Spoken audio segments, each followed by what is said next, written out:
আসার আগে 21 বছর বাংলাদেশ সেনাবাহিনীতে চাকরি করেছি। মেজর সিনহা আমাদের সহকর্মী ছিলেন। আমাদের হৃদয়ে রক্তক্ষরণ হচ্ছে। আজকে রায় আপনারা শুনেছেন, ট্রায়াল কোর্টের রায় সম্পূর্ণভাবে বহাল রাখা হয়েছে, কিন্তু রায়ের একটু খুঁত থেকে গেল। এসপি মাসুদ যদি সঠিক দায়িত্ব পালন করতেন তাহলে সিনহা সহ 2 থেকে 300 মানুষের জীবন এইভাবে হানি হতো না। আমরা মনে করি বিচারের এই ক্ষতটি অ্যাপিলেট ডিভিশন টেক কেয়ার করবেন এবং অ্যাপিলেট ডিভিশনে এসপি মাসুদের বিরুদ্ধে যথাযথ প্রসিডিংস জড়ো করে শাস্তির সম্মুখীন করা হবে। আমরা আপাতত সন্তুষ্ট।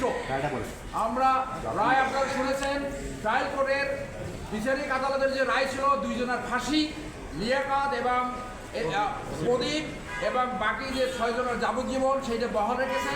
অন্য জরিমানা সহ এবং অন্য যে আপিলগুলো ছিল খালাসের এবং শাস্তি বৃদ্ধি করার, সেইটা তারা খারিজ করে দিয়েছে। এখন এটা অ্যাডিশনাল ডেথ রেফারেন্স হিসেবে অ্যাপিলেট ডিভিশনে যাবে। তারপরে যদি রিভিউ হয় রিভিউ হবে এবং প্রেসিডেন্ট মার্জনা তারপরে এইটা এক্সিকিউশন কার্যকরী হবে। আমরা আশা করব আপনাদের মাধ্যমে যে এই স্টেপসগুলো দ্রুত নিষ্পত্তি করে দ্রুত রায় কার্যকর করা হবে।